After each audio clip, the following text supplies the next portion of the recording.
नमस्कार दोस्तों, marble flooring Jitendra Sharma में आपका स्वागत है। दोस्तों देखिए, आज के वीडियो में आपको मैं कोटा स्टोन के बारे में कुछ जानकारी दूंगा। आपको कोटा स्टोन, कौन सा कोटा स्टोन कहाँ लगाना है और कोटा स्टोन लगाते समय किन बातों का ध्यान रखें। तो जैसा कि आप ये देख रहे हैं, ये कोटा स्टोन है और कोटा स्टोन में देखिए ये सभी 1 इंच का गैप देख के ये पूरा इसके अंदर चिप्स दर्ज कर रखी है और बीच में काली टिकली लगा रखी है और क्रॉस पैटर्न में लगा रखा है। क्रॉस पैटर्न के बाद में आप ये देख सकते हैं, ये बॉर्डर देखिए साइड में बॉर्डर। और अगर आप यहाँ से देखेंगे, देखिए ये कितना अच्छा डिजाइन दिखता है। मैं इसका पूरा व्यू दिखाता हूँ और उसके बाद में हम प्राइस का आइडिया के बारे में बात करेंगे। और देखिए ये पूरा एक ही कलर है, सिंगल कलर है, प्रीमियम क्लास का ये कोटा स्टोन है। ये देखिए पूरा ये फ्लोरिंग का डिजाइन इस तरीके से लगेगा, बहुत ही शानदार लगता है। अगर आपके ओपन एरिया में अगर आप कहीं काम करवा रहे हैं, ठीक है, ये पॉलिश नहीं करवाना आपको। पॉलिश करवाएंगे तो आप फिसलने का डर रहेगा। और इस पर सबसे बड़ी खासियत यही है कि इस पर पॉलिश बहुत ही शानदार पॉलिश आती है। दूसरी बात, आपको पैसा लगेगा 2 फीट बाई 2 फीट का पैसा लगेगा, लेकिन इसका मेजरमेंट आएगा आपको 22.5, 22.5 इंच का मिलता है, जिसका मेजरमेंट 2 फीट बाई 2 फीट में काउंट होता है। ठीक है, अब देखते हैं। देखिए ये तो क्या पहले यहाँ तक ही था, इसका ये जो वाल थी यहाँ तक, तो उसके बाद में ये एडिशनल किया हुआ है। तो ये भी बहुत ही, देखिए इसमें अगर आप रिसेप्शन का फ्लोरिंग देखेंगे तो ये देखिए पूरा ये सेम पैटर्न लगाया हुआ है ये। और कोटा भी देखिए बहुत ही शानदार इसकी फ्लोरिंग लगती है। अगर हम प्राइस की बात करें तो इसकी रिटेल में जो प्राइस है 40 रुपये पर स्क्वायर फीट का ये पत्थर है। अगर आप एक पत्थर लेंगे तो 40 × 2 तो 80 रुपये, 160 रुपये का एक पीस आएगा।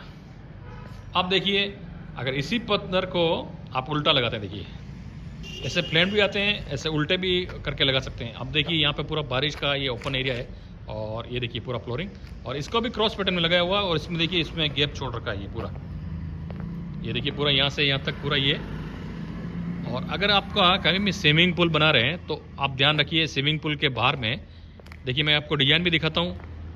ये जो लगा हुआ है ये कोटा, ये देखिए पूरा, आप इस पर कभी फिसलेंगे नहीं है। और ये जो देख रहे हैं ये सब पूरा कोटा स्टोन है। और देखिए मल्टी कलर में, ये देखिए सेम कोटा जैसे ही आता है निम्बाड़ा। ये देखिए ये है निम्बाड़ा का पत्थर, ये मल्टी कलर में, ये देखिए मल्टी कलर में पूरा लगाया हुआ है। और कभी भी स्विमिंग पूल लगा रहे हैं तो देखिए उस जगह पे आप पॉलिश वाली चीज़ यूज़ ना करें, ताकि आप फिसलेंगे, 100% फिसलने का डर रहेगा। और ये देखिए यहाँ पे कहीं पे भी पॉलिश वाला पत्थर यूज़ नहीं कर रखा है। ये देखिए पूरा आपको चारों तरफ बता देता हूँ मैं आपको। ये देखिए यहाँ से आप देखेंगे पूरा ये पार्किंग, और ये देखिए पूरा हमारा राजस्थान का कल्चर। ये देखिए ये सभी रफ पत्थर है। ये अंदर की साइड में ये ग्रेनाइट लगा हुआ है और ये निम्बाड़ा के पत्थर है। देखिए ये निम्बाड़ा का प्राइस थोड़ा कम रहता है, कोटा स्टोन का थोड़ा ज़्यादा रहता है। अगर आप कहीं पे भी, जैसे मान लीजिए आपको ग्रास लगानी है इसके बीच में, तो आप निम्बाड़ा के पत्थर में आप ग्रास लगाएंगे तो आपकी ग्रास बहुत ही जल्दी और अच्छी चलेगी। ये देखिए ये इसीलिए कोटा स्टोन में और ये इसमें यही फ़र्क है। और यहाँ से देख सकते हैं आप एक बार व्यू इसका। तो धन्यवाद दोस्तों, अगर वीडियो अच्छा लगे तो लाइक और चैनल को सब्सक्राइब जरूर कीजिएगा। मैं आपके लिए और भी ऐसे वीडियो लाता रहूँगा। धन्यवाद।